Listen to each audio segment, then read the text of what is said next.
मुझे एक फ़ोन आया और उन्होंने बताया कि नगिनदासपाड़ा में एक स्कूल है, वहाँ पे एक बच्चे के बैग में ड्रग्स पकड़ा है। नालासोपारा में स्कूलों में ड्रग्स बेचा जाता है, बच्चे लोग ड्रग्स का नशा करते हैं। जो स्कूल टीचर्स है वो अपना स्कूल का नाम बदनाम ना हो, और पुलिस ये सोचती है कि बच्चे के ऊपर हम कार्रवाई नहीं करेंगे। ये लड़ाई मेरे अकेले की नहीं है, लेकिन लोग बोलने से डर रहे थे। आज लोग बोल रहे हैं। स्कूलों में बच्चों लोग में जो गांजा बेच रहा है, एमडी बिक रहा है, तो हम देश का भविष्य खतरे में ना रहे। तो वो कार्रवाई नहीं करेंगे तो मुझे पूरे जो डिटेल्स है वो सोशल मीडिया पे देने होंगे।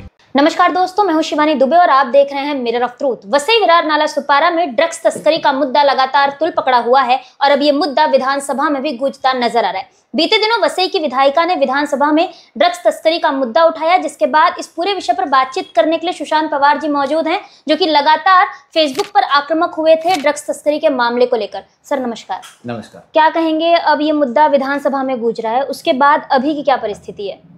देखिए, मैंने 1 महीने पहले, मतलब मेरे ख्याल से 7 जून को मैंने बताया था कि अगर वसई तालुका में जो ड्रग्स तस्कर है, जो ड्रग्स की मतलब बिक्री हो रही है, अगर उस पर रोक नहीं लाई गई तो ये मुद्दा हम लोग विधानसभा में उठाएंगे।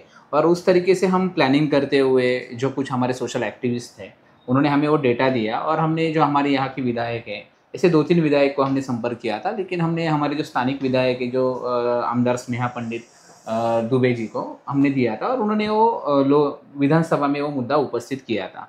उसके तहत जो हमारे माननीय मुख्यमंत्री हैं उन्होंने बताया कि जो ड्रग्स पेडलर है, जो ड्रग्स बेच रहे हैं, उनके ऊपर हम लोग मकोका के तहत कार्रवाई करेंगे। तो उस तरीके से ये मुद्दा उपस्थित हुआ है। लेकिन मेरा मानना ये है कि ऐसे बहुत सारे कायदे बनते आते हैं, क्योंकि एनडीपीएस जो कायदा है वो भी बहुत स्ट्रांग है, लेकिन उसका इम्प्लीमेंटेशन नहीं हो रहा है। तो इम्प्लीमेंटेशन करने के लिए क्या होना चाहिए? और मेरा हमेशा एक ही मुद्दा है कि ये सारी चीजों में यहाँ की स्थानिक पुलिस इन्वॉल्व है। और उसके मैंने पिछले आपने जो इंटरव्यूज लिए थे पत्रकारों ने, उसमें मैंने बताया था कि किस तरीके से पुलिस इन्वॉल्व है। वो बार बार मैं नहीं रिपीट करना चाहता, लेकिन पुलिस इन्वॉल्व है। तो पुलिस इन्वॉल्व है तो उसके ऊपर क्या कार्रवाई होगी? और शायद 7 जुलाई को मैडम ने वापिस 1-2 दिन पहले बताया था कि उन्होंने विधानसभा में वो भी प्रश्न उपस्थित किया कि अगर इसमें पुलिस इन्वॉल्व रहेगी तो उनके ऊपर हम मकोका के तहत कार्रवाई करेंगे क्या। तो जब वो विधेयक मंजूर होगा, उसमें क्या अमेंडमेंट होती है, उसके बाद हम लोग को पता चलेगा कि यहाँ पे रोक लाया जा सकता है नहीं। लेकिन अभी तक तो फिलहाल नालासोपारा वसई विरार में ड्रग्स के जो मतलब सेल हो रहा था वो थोड़ा कम हुआ है, लेकिन हो तो रहा है, अभी भी हो रहा है। अभी भी हो रहा है। अच्छा, अब लगातार इस तरीके के विषय उठा रहे हैं तो आपको डर नहीं लगता, या किसी तरीके की धमकियां कुछ नहीं आती यहाँ पे? नहीं, धमकियां तो अभी तक आई नहीं है, क्योंकि जो धमकियां आती थी पहले लोगों को, तो उनका कहना ऐसा था कि हम लोग पुलिस को इन्फॉर्मेशन देते थे और पुलिस ही हमारा नाम बाहर बोलती थी, इसके लिए उन लोगों को धमकियां आती थी। आज तो मैं खुला पुलिस को ही टारगेट कर रहा हूँ कि इसमें पुलिस इन्वॉल्व है, पुलिस डिपार्टमेंट इन्वॉल्व है। तो मैंने किसी ड्रग्स पेडलर का नाम नहीं दिया है, तो शायद उसकी वजह से मुझे धमकी नहीं आई है।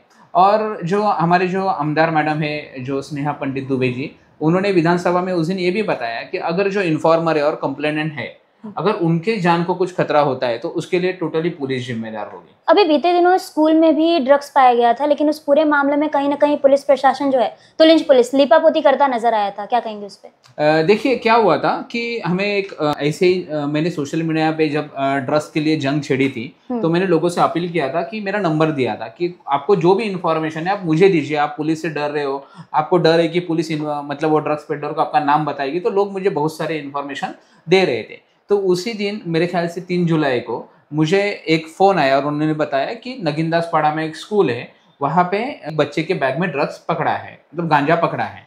और उसके बाद जब मैंने CCTV पे पुलिस के पोर्टल पे देखा तो उस तरीके का कोई गुनाह ही दाखिल नहीं हुआ है।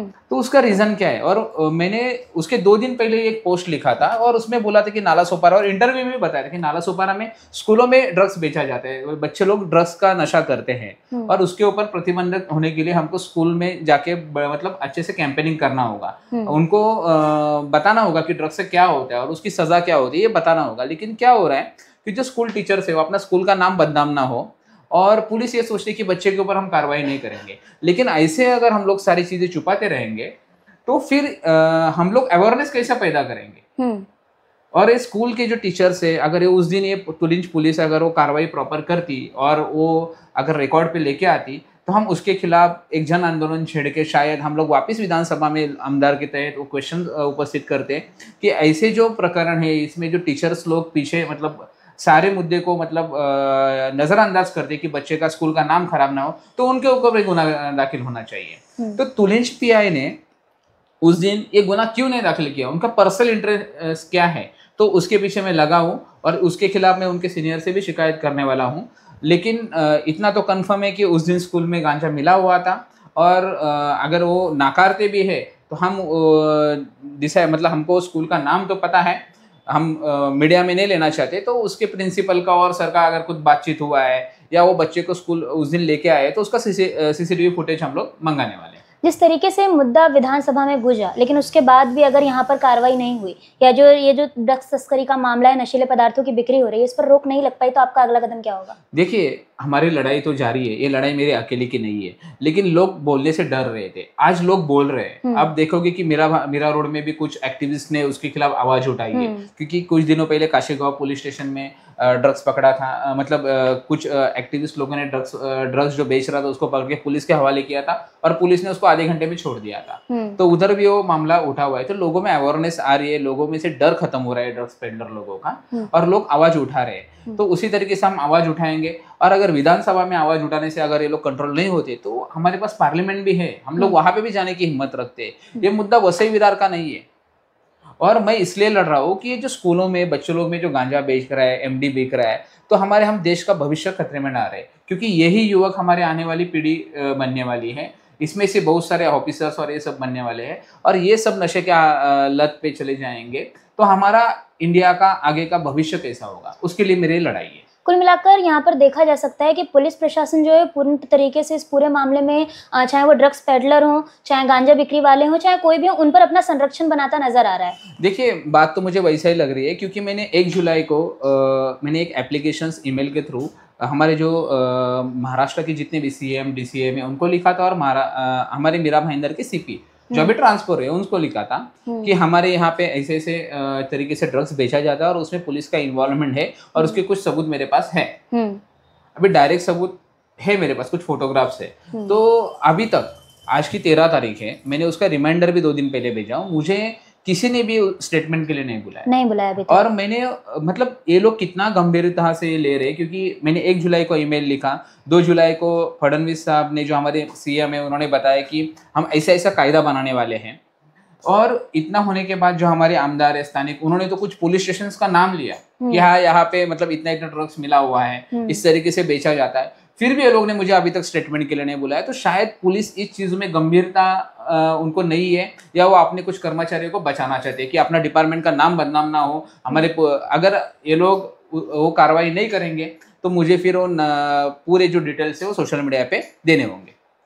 तो कुल मिलाकर दोस्तों, जैसा कि आपने सुना कि किस तरीके से पुलिस प्रशासन इस पूरे मामले में ढिलाई बरतता नजर आ रहा है। अचोले पुलिस स्टेशन अंतर्गत पान टपरी पर नशीले पदार्थों की बिक्री होना हो, या तुलिंज पुलिस स्टेशन क्षेत्र अंतर्गत नशीले पदार्थों का मिलना हो और पुलिस का मामला दर्ज नहीं करना, ये जो पूरा मामला है कहीं ना कहीं पुलिस द्वारा बरती जा रही लापरवाही का सामने आ रहा है। साथ ही साथ अगर हम बात करें अन्य पुलिस स्टेशन की, जैसे कि पिल्हार पुलिस स्टेशन, वहां हद में भी नशीले पदार्थों की बिक्री चरम सीमा पर होती है। चाहे यूपी नाका ले लो, संतोषगंज ले लो, हर जगह पर जो नशीले पदार्थ है वो खुलेआम बिकते हैं, और पुलिस प्रशासन द्वारा इस पूरे मामले को संज्ञान में नहीं लिया जाता, जिसका एकमात्र जीता जागता सबूत यही है कि जिस तरीके से मामला सामने आता है और पुलिस प्रशासन मामला दर्ज ही नहीं करता है। अब देखना यह होगा कि कब तक हमारी स्थानिक पुलिस इस पूरे मामले को संज्ञान में लेती नजर आती है, और कब तक वसई विरार नाला सुपारा नशीले पदार्थों से मुक्त होता नजर आता है। बहरहाल दोस्तों, आज की इस वीडियो में इतना ही। मैं शिवानी दुबे फिर मिलूंगी आपसे अगली खबर में, तब तक देखते रहें मिरर ऑफ ट्रूथ, क्योंकि हम दिखाते हैं सच का आईना।